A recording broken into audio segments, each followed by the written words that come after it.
सुन रहे हैं रेडियो हिंदुस्तान और मैं हूं आपके साथ आरजे अंजू। रेडियो कहानी में आज की कहानी का शीर्षक है सच्चाई की जीत। एक गांव था जिसका नाम मायापुर था।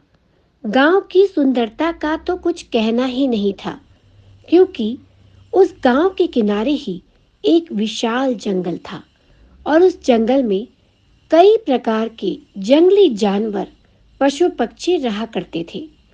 एक दिन की बात है कि एक लकड़हारा लकड़ियों को लेकर जंगल के रास्ते से अपने गांव की ओर जा रहा होता है। तभी उसे अचानक रास्ते पर एक शेर मिल जाता है और उस लकड़हारे से कहता है, देखो भाई, आज मुझे कोई भी शिकार सुबह से नहीं मिला है और मुझे बहुत तेज की भूख लगी है। मैं तुम्हें खाना चाहता हूँ और तुम्हें खाकर मैं अपनी भूख मिटाऊंगा। तभी लकड़हारा घबरा जाता है और घबरा कर कहता है, ठीक है, अगर मुझे खाने से तुम्हारी भूख मिट सकती है और तुम्हारी जान भी बच सकती है तो ये मुझे मंजूर है। लेकिन उससे पहले मैं तुमसे कुछ कहना चाहता हूँ। शेर कहता है, कहो, जो भी कहना चाहते हो कहो। तुम तो भैया अकेले हो और तुम्हारे पर किसी की जिम्मेदारी भी नहीं है, परंतु मेरे घर पर बच्चे बीवी भूख से व्याकुल हो रहे हैं। इस कारण मुझे ये लकड़ियां बेचकर घर पर भोजन लेकर जाना ही होगा। परंतु मैं तुमसे ये वादा करता हूँ कि मैं अपने बीवी और बच्चों को भोजन देकर तुरंत तुम्हारे पास वापस लौट आऊंगा।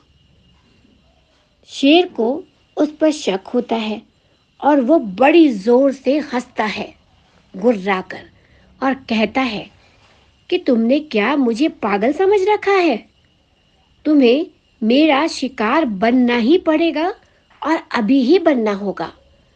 तभी लकड़हारा रोने लगता है और कहता है, कृपया कृपया मुझे जाने दे। शेर राजा, मुझे कृपया अपने घर जाने दे। मैं अपना वादा अवश्य निभाऊंगा, अपना वादा नहीं तोड़ूंगा। शेर को उस पर दया आ जाती है और वो कहता है कि तुम्हें सूर्य डूबने से पहले ही यहाँ आना होगा। ठीक से सुन लो, तुम्हें सूर्य डूबने से पहले ही यहाँ वापस लौट कर आना होगा। लकड़हारा कहता है, ठीक है। जब लकड़हारा अपनी बीवी और बच्चों को भोजन देकर शेर के पास वापस आया तो शेर प्रसन्न होता है और कहता है, तुम्हें मारकर मैं कोई पाप नहीं करना चाहता। तुम ईश्वर के सच्चे भक्त हो। तभी लकड़हारा शेर का धन्यवाद करता है और खुशी खुशी अपने घर लौट जाता है। हमें हमेशा सच बोलना चाहिए, क्योंकि सच्चाई से ही व्यक्ति को सफलता प्राप्त होती है। तो इसी के साथ मैं लूंगी अनुमति, लेकिन चलते चलते कहूंगी, करते रहिए काम, जपते रहिए प्रभु श्री राम का नाम। नमस्कार।